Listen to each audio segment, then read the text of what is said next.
यहोवा, तू अपने देश पर प्रसन्न हुआ, याकूब को बंधुआई से लौटा ले आया है। मंगलवार 5 अगस्त 2025। आज के मनन के लिए मैंने आप ही के लिए चुना है गिनती अध्याय 9 और उसका 18वां वाक्य। यहोवा की आज्ञा से इस्राएली कूच करते थे और यहोवा ही की आज्ञा से वे डेरे खड़े भी करते थे, और जितने दिन तक वह बादल निवास पर ठहरा रहा उतने दिन तक वे डेरा डाले पड़े रहते थे। आपका दिन आशीषित हो। परमेश्वर की ओर से जब अगुवाई मिलती है तो वह उत्तम तरीका होता है आगे बढ़ने का। आइए इस वाक्य पर मनन करते हैं। आज की सुबह का विषय है परमेश्वर के द्वारा हमारी अगुवाई। इस्राएल के लोगों ने परमेश्वर को पुकारा और परमेश्वर ने उनकी पुकार सुनी, और परमेश्वर ने मूसा को बुलाया ताकि वह इस्राएल के लोगों को मिस्र देश की बंधुआई से बाहर निकालकर उन्हें वाचा की जमीन में स्वतंत्रता दे, उनकी अगुवाई करे और उनको वाचा की जमीन तक लेकर चले। लेकिन ये यात्रा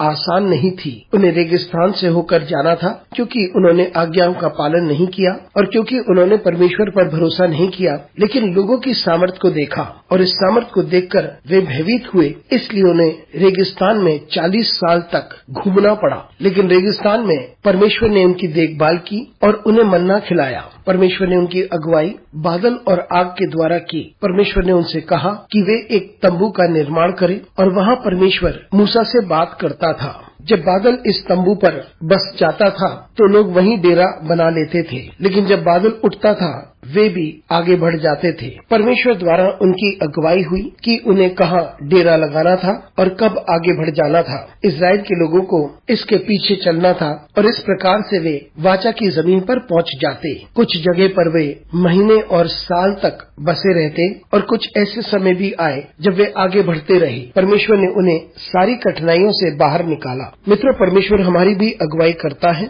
हम चिन्हों को देखें और ये समझें कि परमेश्वर हमारी अगुवाई कैसे कर रहा है। परमेश्वर हमारी अगुवाई उत्तम तरीके से करता है, क्योंकि वे जानता है कि भविष्य में क्या है और आगे क्या है। हम भविष्य के बारे में कुछ नहीं जानते, ना ही ये जानते हैं कि आगे क्या होगा। हम अपने आप को संपूर्णता परमेश्वर की अगुवाई पर समर्पित हो जाएं। जब परमेश्वर हमारी अगुवाई करता है, हम उसके अनुसार आगे बढ़ते जाएं। यदि परमेश्वर चाहता है कि हम एक ही जगह पर बहुत समय तक बसे रहें, तो हम ऐसा ही करें। हो सकता है हम परेशान हो जाएं, हमें कठिन लगे और हमें दर्द हो कि हम एक ही जगह पर, एक ही स्थान पर बने रहें, लेकिन परमेश्वर एक योजना रखता है और परमेश्वर हमारी अगुवाई करता है कि सही समय पर हमें आगे बढ़ाता है। हम परमेश्वर पर भरोसा करें और आगे बढ़ते रहें। इसलिए हम परमेश्वर के पीछे चलें और परमेश्वर हमारी अगुवाई करे, ताकि हम उस जगह तक पहुँचे जिसे परमेश्वर ने निर्धारित किया है। अनुग्रहकारी परमेश्वर स्वर्गीय पिता, तुझे धन्यवाद देते हैं, तेरी स्तुति करते हैं। हमारी सहायता कर परमेश्वर